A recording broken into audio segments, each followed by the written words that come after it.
Bismillah, Assalamualaikum warahmatullahi wabarakatuh. Innal hamdalillah nahmaduhu wa nasta'inuhu wa nastaghfiruhu wa na'udzu billahi min shururi anfusina wa sayyiati a'malina.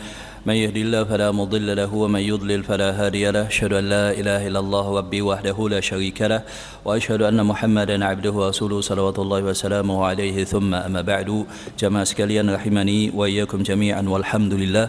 Segala puji bagi Allah Subhanahu wa taala. Kita memuji Allah Subhanahu wa taala, senantiasa bersyukur dan taat kepada Allah Subhanahu wa taala. Walhamdulillah, kita kembali bisa memulai kajian kita setelah sebelumnya vakum sementara waktu di bulan Ramadan.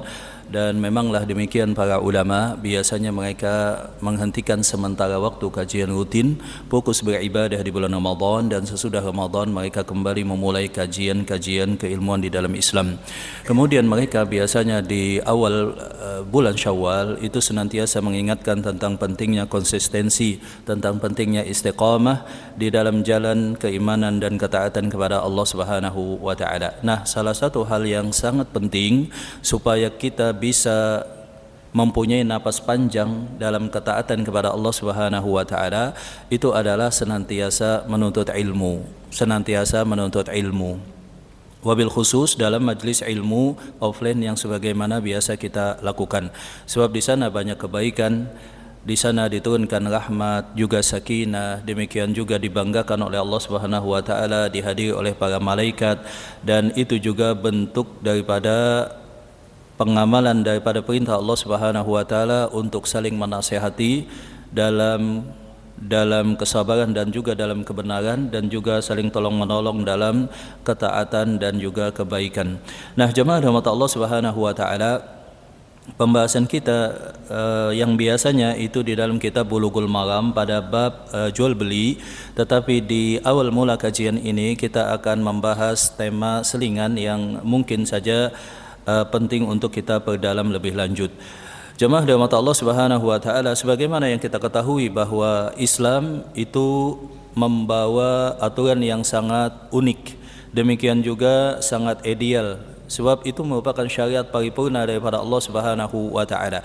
Nah, berkenaan dengan harta, jemaah rahmat Allah Subhanahu wa taala, Islam merombak berbagai macam mindset yang salah. Contohnya misalkan bahwa di dalam Islam harta itu dipandang sebagai amanah dan hak pinjam serta hak pakai, sebagai amanah daripada Allah Subhanahu wa taala. Tidak ada yang disebut dengan kepemilikan mutlak, tidak ada yang disebut dengan kepemilikan mutlak. Oleh karena itulah di dalam Islam ada aturan-aturan ketat yang rinci, yang detail, yang khusus mengatur tentang bagaimana harta tersebut didapatkan dan kemana dibelanjakan, dan bahkan relasional itu sampai kelak di akhirat. Kalau dalam pandangan umum biasanya hanya simpel bahwa harta menjadi hak milik kita selama kita tidak merampas hak orang lain, selama tidak merugikan orang lain, selama tidak bertabrakan dan melanggar undang-undang. Hanya demikian. Tetapi dalam Islam ada tambahan bahwa yang demikian telah sesuai dengan ketentuan syariat. Bahkan jikalaupun tidak merugikan orang lain, tetapi akadnya salah, itu tetap diharamkan. Bahkan jikalaupun sah dan legal dari sudut undang-undang, ketentuan regulasi di negara kita, tetap bisa diharamkan kalau itu ada syarat, rukun, ketentuan yang diharamkan di dalam al-Islam. Kemudian jemaah rahmat Allah Subhanahu wa taala, mindset yang kedua yang Islam bawa adalah bahwa harta itu seharusnya ada di tangan kita, ada di tangan kita, dan bukan di hati kita. Karena itulah mudah untuk didistribusikan, Beda halnya kalau harta tersebut mengendap, tersimpan rapat di dalam hati kita. Yang dimaksud dengan di tangan kita, kita mudah untuk menggunakannya dalam hal-hal yang Allah Subhanahu wa taala perintahkan dalam masalah distribusi harta. Yang pertama tentu saja untuk nafkah. Yang pertama tentu saja adalah untuk pribadi dan nafkah keluarga. Kemudian yang kedua itu tentu saja adalah untuk zakat. untuk zakat. Adapun yang ketiga, kontribusi di dalam agama dan juga sosial, di dalam agama dan sosial. Dan ini menegaskan satu hal jemaah rahmat Allah Subhanahu wa taala, bahwa Islam menolak pandangan literasi finansial yang menyatakan egosentris. Maksudnya adalah begini, yang penting saya kerja keras, mengumpulkan harta dan aset sebanyak-banyaknya, setelah itu dinikmati. Setelah itu dinikmati. Enggak, di dalam Islam tidak demikian. Di dalam Islam adalah bahwa kalau kita memandang kita punya harta cukup untuk keluarga, kemudian berhenti pada ruang lingkup pandangan demikian, itu adalah pandangan yang sangat sempit. Itu adalah pandangan yang sangat sempit, bahwa harta tadi itu harus didistribusikan sebagaimana yang Allah Subhanahu wa taala perintahkan. Kemudian hal yang lain, contohnya kita bisa membuat perbandingan analogi antara bendungan dengan sungai yang dialirkan. Nah, di dalam Islam bahwa harta itu harus dialirkan, tidak disimpan rapat, akan tetapi memberikan maslahat baik kepada kita untuk agama dunia kita, demikian juga keluarga kita, demikian juga kaum muslimin. Maka ada seorang teman suatu saat bertanya, "Ustadz, sebetulnya apa sih motivasi kita untuk mencari harta?" Saya katakan bahwa kalau ruang lingkupnya pribadi dan keluarga, bagi mereka yang dikaruniai keberlimpahan, maka itu adalah pandangan yang sangat sempit. Sebab teman ini dalam kasus dia bertanya kepada saya, "Ustadz, saya merasa sudah cukup, bahkan saya lebih. Saya tidak punya lagi semangat," seperti itu. Bahkan menikmati kemewahan sudah mulai bosan. Kata saya, kalau pandangan Anda seperti itu, memang demikian yang terjadi. Akan tetapi jikalau mindsetnya diubah, bahwa berapapun harta tidak akan cukup untuk memenuhi kebutuhan pribadi, itu pandangan konvensional. Kita ubah mindsetnya bahwa harta sebanyak apapun, jikalau kapasitasnya diperluas dan diperbesar, maka itu tidak akan cukup untuk kebaikan. Ya, misalkan kalau kita berpandangan, oh anak-anak saya sudah tercukupi nafkah, mereka sudah beranjak dewasa, sudah lulus kuliah, apalagi ditambah masing-masing sudah mulai mandiri. Oh, kalau begitu saya santai saja. Kalau pandangannya hanya sebatas itu, dan itu tidak salah, tetapi harus diperluas jemaah rahmat Allah Subhanahu wa taala. Kalau dipandang bahwa di sana masih banyak anak yatim, contohnya demikian, masih banyak janda-janda, masih banyak orang doa apa yang perlu dibantu, dan perluasan demikian. Hubungannya adalah bahwa jikalau harta itu amanah, kita harus memproses dan menyiapkan diri kita siap, berhak dan layak untuk diberikan amanah oleh Allah Subhanahu wa taala. Untuk diberikan amanah oleh Allah Subhanahu wa taala. Ini juga menginjak pada tahapan yang berikutnya tentang diskursus apa yang disebut dengan pensiun, dan ini sering saya sebutkan. Secara umum di dalam Islam, bahwa yang namanya manusia, terutama kita jamaah yang jenis kelaminnya adalah laki-laki, itu produktif, berkarya, bekerja sampai kita wafat. Itu sebetulnya. Dan seorang laki-laki itu ada tanggung jawab yang sangat berat. Dia tetap wajib memberikan nafkah. Jadi tidak ada istilah misalkan seorang muslim pensiun dari pekerjaan formal, kemudian dia pensiun memberikan nafkah kepada keluarganya. Tidak. Dan kalau kita lihat dan renungkan secara biologis, kalau wanita kan ada namanya menopause. Kalau laki-laki tidak ada. Walaupun mungkin sebagian ahli menyebutkan ada yang disebut dengan andropause dan yang semacamnya. Nah, ini menunjukkan bahwa laki-laki itu berkarya, bekerja, kemudian memberikan tanggung jawabnya itu sampai dia wafat. Nah, kalau dari sudut pandang ini kita bisa katakan dengan kalimat yang jelas dan tegas, sebetulnya pensiun tidak ada di dalam Islam. Seperti itu. Tapi katakanlah, okelah kita menyatakan ada istilah pensiun, purna tugas. Maka yang dimaksud dengan purna tugas di sana harus dipersempit maknanya. Maksudnya dari pekerjaan formal, dari jabatan misalkan, dari amanah pekerjaan di instansi atau di perusahaan. Dan kita harus sesuaikan definisi pensiun tadi dengan sudut pandang Islam. Kalau dalam Islam, jamaah rahmat Allah Subhanahu wa taala, ada 4 kebebasan yang sangat penting. Kapanpun ini kita dapatkan, walaupun sambil bekerja, berkarya dan beraktivitas, maka sejatinya kita sudah pensiun. 4 kebebasan. Yang pertama adalah kebebasan berkehendak dan memilih.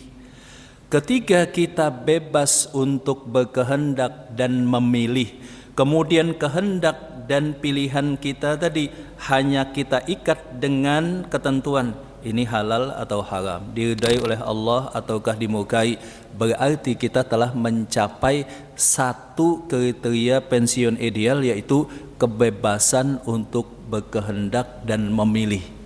Walaupun kita masih bekerja, berkarya, berbisnis, berdagang, kita sudah dapat 1 poin sebetulnya. Kalaupun kita terima tadi istilah pensiun, kemudian kita modifikasi sesuai dengan aturan di dalam Islam, kebebasan berkehendak dan memilih. Seperti itu. Walaupun kita bekerja, ketentuan perusahaan sesuai dengan syariat, tidak ada yang diharamkan. Nah, kita sudah mendapatkan poin yang sangat penting dalam kehidupan kita, kebebasan untuk berkehendak dan memilih apa yang kita inginkan selama tidak bertabrakan dengan syariat Allah. Adapun yang kedua, hal yang sangat penting itu adalah kebebasan finansial. Nah, di sini kalau kita lihat ada istilah financial freedom. Kalau kita modifikasi sedikit, itu bisa katakan sebagai financial authority, bahwa kita mempunyai otoritas terhadap harta kita untuk menggunakannya sesuai dengan syariat Allah Subhanahu wa taala. Nah, kebebasan finansial tadi bisa didapatkan sebagaimana yang telah saya ulang beberapa kali. Ketika kita bisa mendapatkan harta tanpa harus menukarnya dengan satuan tenaga, keringat, dan waktu serta pikiran kita, waktu dan keringat kita. Jadi kalau kita bisa mendapatkan harta tetapi tanpa perlu memporsir waktu dan tenaga kita, berarti kita mendapatkan poin yang kedua yang sangat penting kalaupun kita terima istilah pensiun tadi, yaitu kebebasan finansial. Adapun yang berikutnya, jamaah rahmat Allah Subhanahu wa taala, adalah kebebasan waktu. Walaupun ini tadi yang kedua, kebebasan keuangan itu yang ketiga. Jadi kebebasan berkehendak untuk memilih, kemudian kebebasan waktu. Ketika kita bebas untuk beribadah kepada Allah, maka sejatinya kita sudah mendapatkan kebebasan, atau kalaupun itu diistilahkan dengan pensiun, katakanlah pensiun versi Islami, begitu. Kalau kita mempunyai kebebasan waktu untuk bisa beribadah kepada Allah, bisa menuntut ilmu, bisa mengatur jadwal kita sebagaimana yang kita anggap ideal dan dalam syariat dianggap ideal, nah kita sebetulnya sudah pensiun. Nah, di titik simpang ini mungkin berbeda antara pedagang, pebisnis, pengusaha dengan pegawai dan karyawan. Ada yang mempunyai lebih fleksibilitas dalam waktunya. Nah, ketika misalkan seorang dagang, dia bebas mengatur waktunya, dia bebas berkehendak dan memilih, dia bebas keuangan. Sejatinya walaupun dia tetap bisnis, dagang, usaha, dia sebetulnya sudah pensiun juga, gitu jamaah rahmat Allah Subhanahu wa taala. Atau misalkan seseorang yang mempunyai atau seseorang yang statusnya sebagai business owner misalkan, dia telah mempunyai kebebasan dan katakanlah bisa dianggap dengan istilah pensiun. Dan yang berikutnya adalah kebebasan sosial. Penjara yang saat ini terasa itu mengekang banyak manusia adalah validasi sosial, bahwa dia bekerja karena dia butuh validasi sosial, bahwa dia berkarya, dia nuntut ilmu, dia kuliah, dia butuh validasi sosial.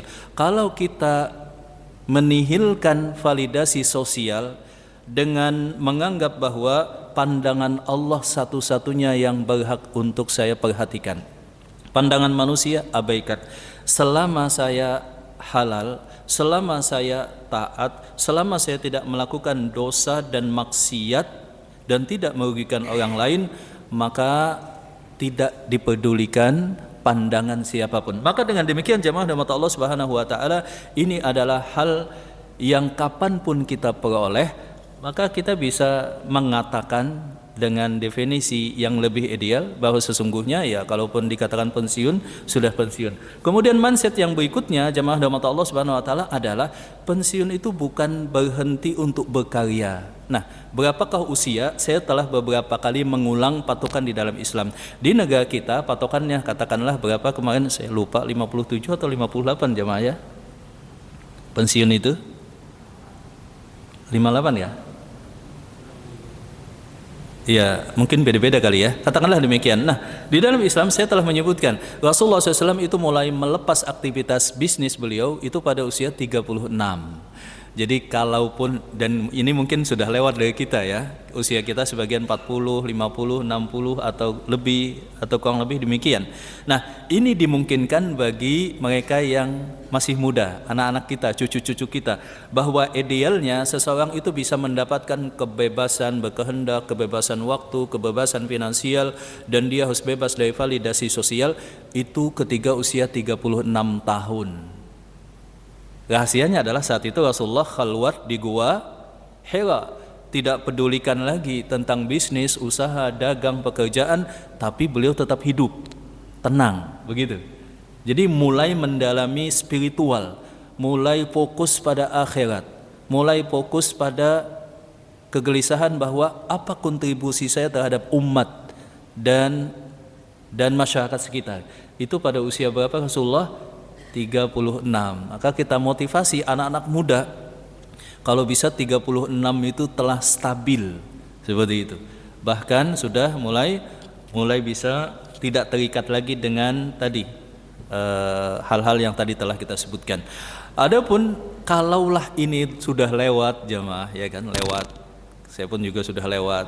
Ya, kita bisa katakan kalau bisa bebas waktu, bebas berkehendak, bebas keuangan, menjadi satu rangkaian itu pada usia 40 tahun. Kenapa 40 tahun? Rasulullah dan para nabi diutus, diangkat menjadi nabi pada usia 40 tahun. Seperti itu. Kemudian kalaupun lewat 53 tahun. Kenapa 53 tahun? Itu saat Rasulullah SAW hijrah ke mana? Ke Madinah. Nah, kita lihat kalau dalam sejarah hidup Rasulullah SAW, Rasulullah grafik produktifnya itu makin meningkat dengan bertambahnya usia. Kita bisa bayangkan Rasulullah mulai perang itu pada usia 55 tahun. Pada peperangan Badar 2 tahun setelah hijrah. Artinya ternyata makin tua selama belum meninggal gitu Pak ya, itu makin produktif. Produktif dalam skala apapun. Baik itu dalam ilmu, baik itu dalam sosial, pemikiran, kontribusi harta, dan yang semacamnya, pendidikan. Nah, ini menunjukkan bahwa kalau dimaknai bahwa pensiun itu berhenti menghasilkan income, termasuk pasif atau aktif secara umum, dan berhenti dari berkontribusi dan berkarya, maka itu pandangan yang salah dan ditolak dalam Islam. Katakanlah kita bekerja sebagai ASN, sebagai karyawan, itu kan tentu saja ada masa pensiun, ya masa pensiun. Nah, tetapi kita harus tanamkan dalam benak kita bahwa itu adalah saat di mana kita lebih bisa menikmati kehidupan, bisa lebih berkontribusi terhadap sosial, agama, dan bisa banyak lebih beribadah kepada Allah Subhanahu wa taala. Hal ini akan menjadikan seseorang muslim tetap semangat, ya, tetap bergairah dalam kehidupannya walaupun dia telah pensiun dalam arti berhenti dari pekerjaan formil tadi. Dan kalau kita lihat jamaah rahmat Allah Subhanahu wa taala, tujuan keuangan di dalam Islam dengan literasi finansial itu beda. Kalau dalam literasi finansial itu kan yang penting pendidikan anak-anak terpenuhi, kesehatan, kemudian konsumsi rutin bulanan, kemudian bisa pelesiran, wisata, ya ke luar negeri, ke destinasi yang indah-indah, habis itu selesai di situ saja. Di dalam Islam tadi tujuannya ditambah dengan tujuan ibadah, zakat, infak, berkorban, umrah, haji, kemudian meninggalkan warisan, legacy, baik itu sifatnya wasiat atau lewat warisan. Nah, di dalam warisan ini jemaah rahmat Allah Subhanahu wa taala, saya ingin memberikan beberapa catatan penting di dalam masalah warisan ini, bahwa kebanyakan yang terjadi adalah dua hal. Saya lihat memang para ulama telah menyatakan i'lam bi anna, ketahuilah bahwa ilmu warisan itu awwalu ilmin yufqadu, ilmu yang paling cepat diangkat oleh Allah Subhanahu wa taala. Dan di zaman dulu para ulama membanggakan ilmu warisan ini. Sedikit di kalangan kaum muslimin yang betul-betul memahami detil dan rinci ilmu warisan. Di dalam masalah warisan ada mungkin beberapa poin sebagai selingan kita. Kebanyakan keluarga, bahkan saya bisa pastikan hampir keseluruhan, itu tidak mengamalkan ilmu warisan. Tidak mengamalkan ilmu warisan. Idealnya seorang muslim itu sudah punya box plan. Di sana dia tulis aset dia, hutang dia, piutang dia. Kalau dia wafat, ahli waris yang berhak siapa saja, berapa bagiannya, begitu. Kalau ada wasiat maksimal 1/3 kepada siapa dari selain ahli waris. Nah, ketika dia meninggal, itu sudah jadi panduan. Nggak bingung lagi. Nah, jemaah rahmat Allah Subhanahu wa taala, padahal ancamannya dalam surah An-Nisa, barang siapa yang mengamalkan waris sesuai Islam masuk surga, barang siapa yang tidak mengamalkan masuk ke dalam neraka. Hal yang biasanya terjadi adalah yang pertama, fenomena yang perlu kita cermati adalah penundaan. Ditunda. Padahal tadi pertama sudah ada catatan dari si mayit, enak jadinya. Jadi peta untuk membagi warisnya sudah enak. Kalau yang mau meninggal tadi nggak paham, harusnya dalam masa hidup dia bertanya dulu kepada ustadz misalkan, kemudian nulis wasiat. Oh, ahli waris saya yang berhak ini, oh harta warisan saya ini, kemudian diupdate kalau ada perubahan, begitu. Nah, penundaan ini ada karena anggapan kalau bicarakan warisan tuh kayaknya nggak etis. Padahal di dalam Islam ada masa berkabung 3 hari. Setelah 3 hari sudah mulai bagi warisan. Setelah 4 hal, fardu kifayah, bayar hutang kepada Allah, kepada manusia, kalau ada wasiat 1/3, nah langsung jadi harta warisan otomatis tanpa penundaan. Walaupun tidak dibagi, harta tadi semuanya menjadi harta warisan, menjadi diharamkan atas semua ahli warisnya kecuali sudah dibagikan. Jadi pada tataran praktis pada hari keempat idealnya ngumpul. Oh, mana catatannya? Kalau nggak ada catatannya, kalau tahu alhamdulillah, kalau nggak tahu panggil ustadz. Ini siapa saja yang berhak, siapa yang terhalangi, hartanya apa saja. Penundaan itu sangat luar biasa efeknya. Ditunda 1 tahun, 2 tahun, 3 tahun, ada ahli waris yang berhak meninggal, ada aset yang lain yang mulai kabur, yang itu mulai nggak jelas lagi misalkan, dan hal-hal semacamnya. Banyak kezoliman kalau warisan ditunda-tunda. Adapun yang kedua, jemaah rahmat Allah Subhanahu wa taala, fenomena tentang bagi rata.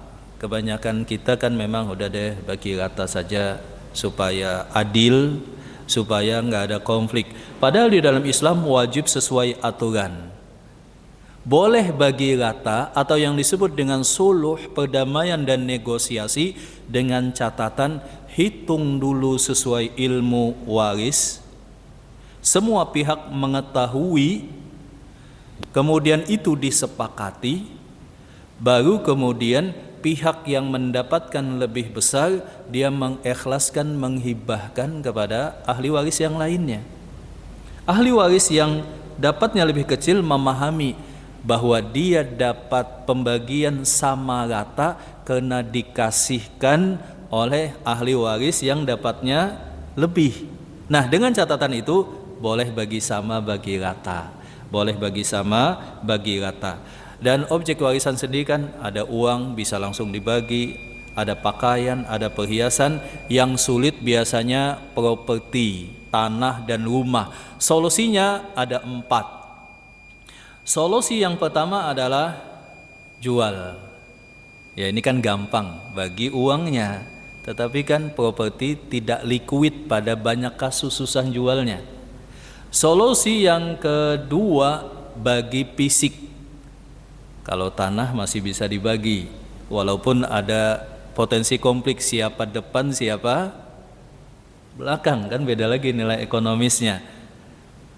Bagi fisiknya, kalau rumah nggak bisa dibagi fisik gitu jemaah ya. Nah, solusi yang ketiga, salah satu ahli waris mengakuisisi. Daripada dijual orang lain, kata salah satu anak laki-lakinya, saya ambil alih saja deh kepemilikan. Dikurangi bagian waris saya, sisanya saya tebus. Itu solusi yang ketiga. Solusi yang berikutnya adalah kalau ibu masih hidup, anak-anak juga sudah mampu, supaya gampang dan ini bentuk bakti, sudah deh rumah yang ditempati ibu yang menjadi peninggalan dan warisan, bagaimana kalau anak-anak sepakat hibahkan kepada ibu saja deh. Hibahkan misalkan. Nanti pas ibu meninggal baru dibagi. Nah, itu juga boleh kalau sepakat. Adapun solusi terakhir, properti tadi tetap pada bentuknya, tetapi ada serikat kepemilikan bersama pada objek itu sesuai hitungan waris. Nah, demikian jamaah, ini sekedar selingan, pengulangan, tetapi penting saya rasa untuk kita ulang. Mungkin ada pertanyaan, silahkan jamaah. Jadi memang pembahasan ini sangat penting sebetulnya. Ya, silahkan mungkin ada pertanyaan sebelum kita tutup. Sambil nunggu waktu untuk boleh sholat sunnah. Bagi jamaah yang mungkin mempunyai jadwal, ya bisa duluan. Bagi kita yang mungkin bebas waktu, ya masih bisa sampai selesai nunggu waktu sholat sunnah. Silahkan jamaah, mungkin ada pertanyaan. Ya, dalam masalah, intinya dalam masalah uang deh, ya kan? Zakat, warisan, apalagi tadi pekerjaan, investasi dalam Islam. Kita bisa berdiskusi mungkin kalau ada yang belum dipahami. Silahkan jamaah, mungkin ada pertanyaan. Jadi ini hal yang penting ya, silahkan. Rumah.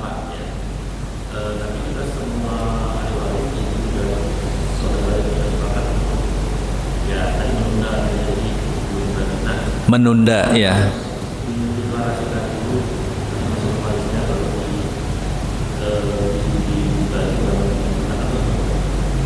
Iya, jadi kalau ada objek atau aset statusnya warisan tidak dijual misalkan, tidak juga diakuisisi oleh salah satu ahli waris, tidak juga dibagi fisik, bisa saja penundaan eksekusi, tapi status waris itu langsung melekat memang.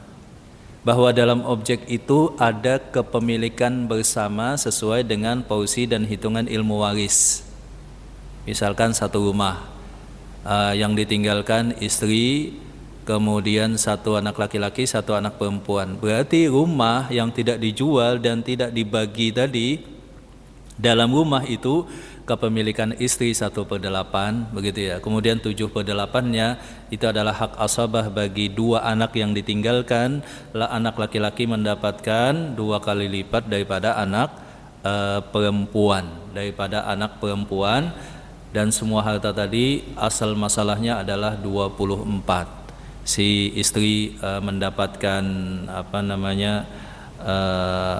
1/8 dari 24 atau 3, kemudian 21 bagian tadi si anak laki-laki itu mendapatkan 14 dan anak perempuan mendapatkan 7 bagian. Nah, itu contoh. Jadi status harta warisan dengan persentase dan porsi sesuai ilmu waris langsung melekat memang saat meninggalnya orang yang tadi, yang punya harta tadi. Dan di situ ada kepemilikan bersama berarti. Itu juga berarti membawa efek kalau disewakan. Hasil sewanya si istri atau ibu dari si anak-anak dapat 1/8, begitu. Kemudian anak-anak mendapatkan sehitungan seperti yang kita sebutkan. Itu kalau dibiarkan, tidak dibagi, tidak dijual. Berarti ada syirkah namanya, ya kan? Syirkah al-milik atau tamlik, kongsi kepemilikan. Sehingga statusnya jelas bagi generasi yang ke belakang. Bagi siapa namanya, anak, cucu, dan itu didokumentasikan. Kalau meninggal itu kan hal yang paling penting, surat keterangan meninggal biasanya.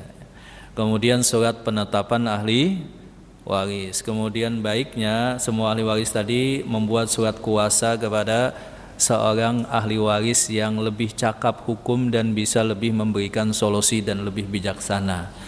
Baru kemudian warisan tadi dibagi. Iya, seperti itu insyaallah, Pak. Ya, silahkan, mungkin ada yang lain. Ya, silahkan. Iya. Betul.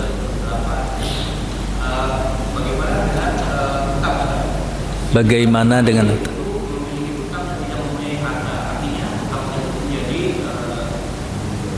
Tanggung jawab bagi ahli warisnya.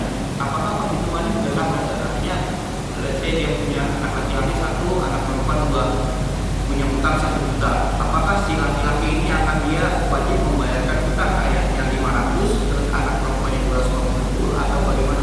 Nah, ini hal yang sangat penting, jemaah rahmat Allah SWT. Yang pertama, Islam memang menekankan tentang krusialnya hutang, dan itu harus dilunasi sebelum wafat. Jadi hutang di dalam Islam hanya berhubungan terhadap orang yang berhutang. Tidak ada akibat bagi ahli waris. Maksudnya begini, hutang itu dibayarkan dari pos harta peninggalan. Tadi kan ada seseorang meninggalkan harta, itu namanya harta peninggalan. Dalam bahasa Arab disebut dengan tarikah, harta peninggalan. Nah, harta peninggalan tadi bisa berubah menjadi harta warisan kalau melewati beberapa tahapan. Yang pertama tadi dibayarkan apa tadi? Hutang dulu, hutang kepada Allah, contohnya kafarat, zakat, begitu ya. Denda, dam. Kemudian hutang kepada manusia, baik hutang yang melibatkan aset yang ditinggalkan sebagai kolateral, sebagai jaminan, atau yang enggak. Baru kemudian setelah itu kalau ada wasiat 1/3 selain ahli waris. Setelah itu menjadi harta warisan. Jadi adanya harta warisan setelah dikurangi apa dulu tadi? Bayar hutang. Di sini tentu saja ada beberapa skenario dan keadaan. Keadaan yang pertama, hutang lebih banyak daripada peninggalan. Ada warisan yang bisa dibagi enggak? Nggak ada, ya kan? Kan hutang duluan sebelum warisan. Kemudian yang kedua sama, Pak Po, ya kan? Habis hutang dengan aset sama. Ketika aset dilikuidasi dijual dengan catatan dijual cepat bisa diserap pasar. Kan ada nilai taksiran, ada nilai pasar. Nah, nilai pasar yang dimaksud adalah likuidasi cepat. Kalau dijual cepat berapa lakunya, begitu intinya. Dengan demikian, ulama menyatakan ahli waris tidak wajib menanggung hutang siapa tadi? Yang meninggal, kecuali sebagai bentuk bakti dan berbuat baik.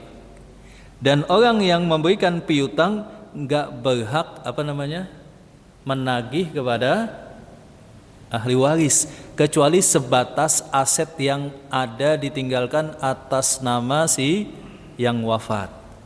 Jadi ini menegaskan dua hal. Yang pertama, pentingnya apa yang disebut net worth atau kekayaan bersih.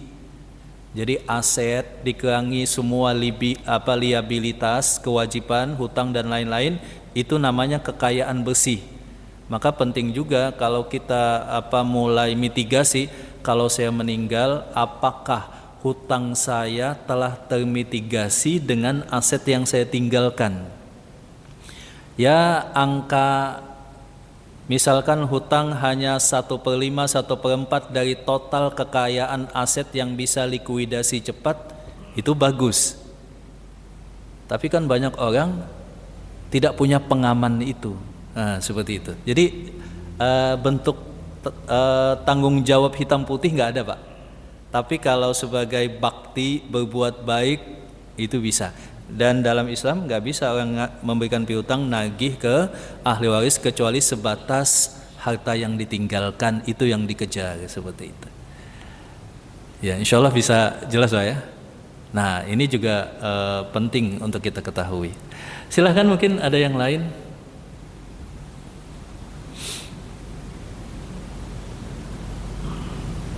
Iya, saya juga biasa membuka ruang konsultasi untuk mereka yang kadang-kadang membutuhkan dan bingung ya tentang hal-hal yang berkenaan dengan warisan, kemudian zakat, kemudian hal-hal yang semacam demikian sebagai bentuk kontribusi keilmuan. Sampai di sini jemaah rahmat Allah Subhanahu wa taala. Kalau tidak ada pertanyaan lagi, kita sudahi. Barakallahu fikum, semoga bermanfaat. Mohon maaf kalau ada yang kurang berkenan. Jazakumullahu khairan. Alhamdulillahirabbil alamin. Assalamualaikum warahmatullahi wabarakatuh.